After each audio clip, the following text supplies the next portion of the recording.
ஓம் நம சிவாய. இன்றைக்கி சிவபுராணத்திலேருந்து ருத்ராட்ச மாலையை பற்றி தெரிஞ்சுக்கலாம். ஒரு தடவை சிவர் ஆழ்ந்த தபஸ் பண்ணிட்டு இருக்கும்போது நடுவில் கொஞ்சம் ஓய்வெடுக்கலான்னு கண்ணு திறக்கும்போது அவரது கண்ணிலேருந்து வந்த அந்த தண்ணி உருண்டு கீழே விழும்போது அது ருத்ராட்சியாக மாறிச்சான். அதனால தான் அதுக்கு பேர் ருத்ரா மீன்ஸ் சிவன், அக்ஷா மீன்ஸ் கண்ணிலேருந்து வந்த தண்ணி, அந்த ருத்ராட்சன்றது. ஸோ அந்த ருத்ராட்ச மலையை யார் அணிகிறாங்களோ அவங்க சிவனுக்கு ரொம்ப நெருக்கமானவர்கள்.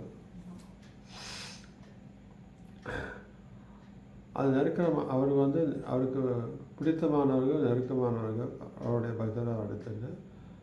அது அணிந்திருக்கிறவங்களோட அவங்க இதயத்தில் அவங்க என்ன நினைச்சாலும் அதை பூர்த்தி பண்ணுறதுக்கு சிவனுடைய அனுகிரகம் கிடைக்கும்னு சொல்லுவாங்க.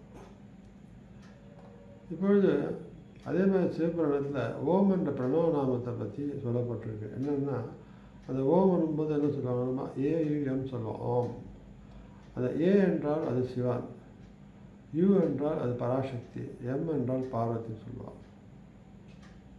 ஸோ இந்த ஓம் என்ற பிரணவ மந்திரத்தை அதுக்கு முன்னாலும் பின்னாலேயும் சில வார்த்தைகள் அது எப்பவுமே நம்ம எல்லா மந்திரங்களையும் நம்ம ஆரம்பத்தில் அதை முடிவில் ஓம் சொல்லுவோம்.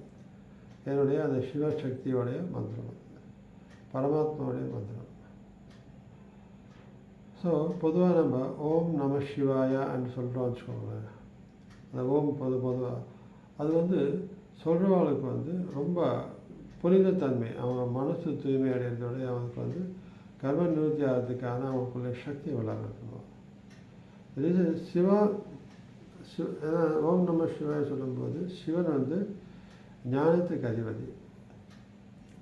அவர் எல்லா ஜீவராசிகளுக்கும் அவர் அதிபதி. அதே மாதிரி நம்மளுடைய உள் சக்திக்கு அவர் அதிபதி. அதாவது அதான் அந்த ஓம் என்ற பிரணவ நாமத்தை நம்ம உச்சரிக்கிறது மூலியமாக சிவனும் சக்தியும் நம்மளுடைய பவர், நம்மளுடைய சக்தியாக நம்ம நிற்கிறாங்க. ஸோ இந்த ஓம்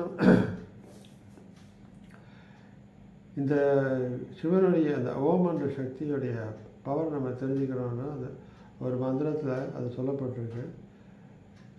ஈசான சர்வ வித்யானாம் ஈஸ்வரா சர்வபூதானாம் பிரம்மாதிபத் பிராமண அதிபத் பிரம்மா சிவாமே அஸ்து சதாசிவ ஓம் அப்படின்ட்டு சொல்லப்படுறது.